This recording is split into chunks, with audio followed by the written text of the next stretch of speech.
Hello అండి, అందరూ ఎలా ఉన్నారు? ఇప్పుడు నేను చూపిస్తున్న బ్రేక్ఫాస్ట్ అయితే యూట్యూబ్లో నాకు తెలిసి ఎవ్వరూ చేసి ఉండరండి.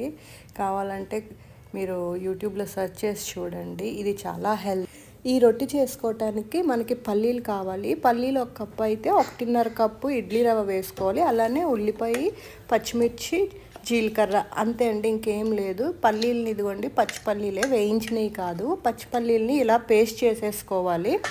ఇలా పేస్ట్ చేసుకున్న దాంట్లో మనం ఇడ్లీ రవ్వని వాటర్తో ఒకసారి క్లీన్ చేసుకొని కలిపేసుకోవటమేనండి. ఇడ్లీకి మనం పెట్టుకున్నట్టు నానబెట్టాల్సిన అవసరం ఏం లేదు ఇడ్లీ రవ్వని. ఇది డైరెక్ట్ ఒకసారి వాటర్తో క్లీన్ చేసుకొని ఇందులో వేసేసుకోవటమే. అప్పుడే ఉప్పు మనకి దీనికి ఎంత పడుతుందో అయితే అంత ఉప్పు చూసి వేసుకోవాలి. చూడండి, ఇలాగా దీన్ని బాగా మిక్స్ అయ్యేటట్టు కలుపుకోవాలి. సాల్ట్ చూసుకొని వేసుకోవాలి. ఇలా మిక్స్ చేసిన తర్వాత ఒక 5 నిమిషాలు 10 నిమిషాలు పక్కన పెట్టుకోవాలి. అలాంటి ప్రాసెస్ ఏమి ఉండదండి. ఇదంతా వెంటనే చేసేసుకోవటమే, చాలా తొందరగా అయిపోతుంది.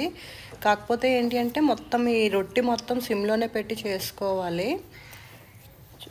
టేస్ట్ అయితే మట్టుగా చాలా బాగుంటుంది. క్రిస్పీగా సాఫ్ట్గా చాలా బాగుంటుంది. ఇదిగోండి, ఇలా కలుపుకుంటున్నాం కదా. నాకైతే ఇక్కడ కొంచెం గట్టిగా ఉంది. నేను ఇందులో వాటర్ వేసుకుంటున్నా కొంచెం.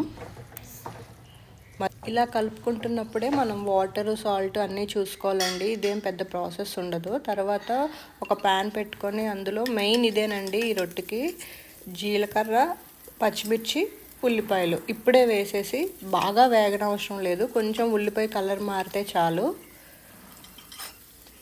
ఇంకా సాల్ట్ ఇంకేం వేయవసరం లేదు ఇందులో. ఆల్రెడీ మనం రొట్టెకి ఎంత సరిపోతుందో అందులో వేసేసాం కదా.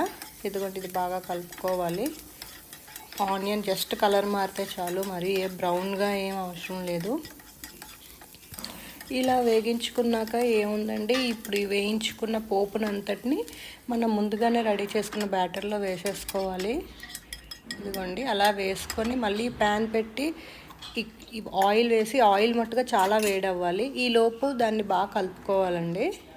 ఇలా కలుపుకున్నప్పుడు మనం కొంచెం చూసుకోవాలి. మనకి ఇంకా కొంచెం గట్టిగా అనిపిస్తే కొంచెం వాటర్ వేసుకోవచ్చు. సాల్ట్ కూడా ఇప్పుడే చూసుకోవాలండి.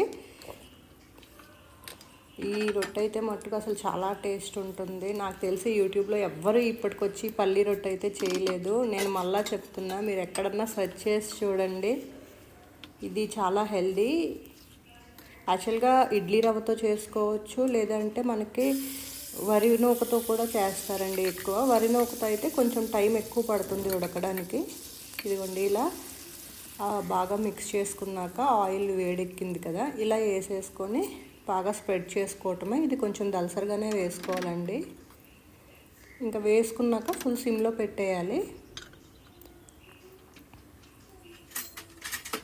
సిమ్లో పెట్టేసి మనం మూత పెట్టాము అని అంటే ఇంకా 15 మినిట్స్ వదిలేయాలండి. అలానే సైడ్కి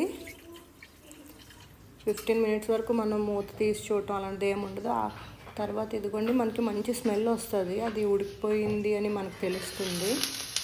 పైన అయితే ఇలానే ఉంటుంది, కింద అయితే మట్టుగా క్రిస్పీగా చాలా బాగుంటుంది.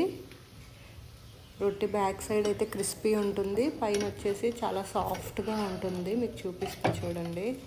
అసలు ఎంత టేస్ట్ ఉంటుందంటే చాలా బాగుంటుంది. చాలా ఈజీ కూడా. ఎప్పుడన్నా టైం లేనప్పుడు అయితే మట్టుగా ఫటాఫట్ పల్లీలు ఉంటే చాలు, ఒక 10 నిమిషాలు, పావు గంటలో అయితే అయిపోతుంది మనకి. జస్ట్ ఇది ఉడకటమే 15 మినిట్స్. మిగిలిన ప్రాసెస్ అంతా చాలా తొందరగా అయిపోతుంది. ఎంతమందికి పల్లీ రొట్టె తెలుసో నాకు కామెంట్లో చెప్పండి. ఇదైతే మా మమ్మీ చేస్తారు. నేను మా మమ్మీ దగ్గర చూసి నేర్చుకున్నా. మా మమ్మీ ఏంటి అంటే వరి నూకతో చేస్తారు. అది కొంచెం టైం టేకెన్, ఉడకటానికి టైం పడుతుంది. ఇది ఇడ్లీ రవ్వతో కనుక టేస్ట్ కూడా చాలా బాగుంటుంది, తొందరగా అయిపోతుంది. చూడండి ఎంత బాగుందో. అంతే అండి, ఇంకా ఇలా ఉంచేసుకోవచ్చు.